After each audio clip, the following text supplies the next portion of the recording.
Today I'm making lime possets. First I have 4 limes. I'm going to cut each one in half. Next I'm going to take the knife and go around the lime to scoop out the insides, and I'm going to place that into a bowl. Once I scoop out all the limes, I'm going to use a meat masher to mash up all the limes so I get all the juice out. Then I'm going to strain this so I just have the lime juice. Next in a pot I have 1 cup of heavy cream.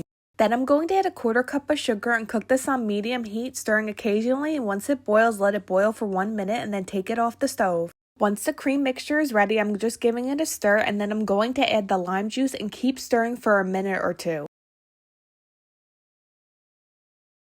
Now I have the lime halves on a cookie sheet. I poured the cream mixture into a measuring cup, and I'm going to pour it into each lime half and then put these in the fridge for 3 hours to set up. Here's an up-close look of the finished lime possets, and as you could see here, it's like the texture of pudding.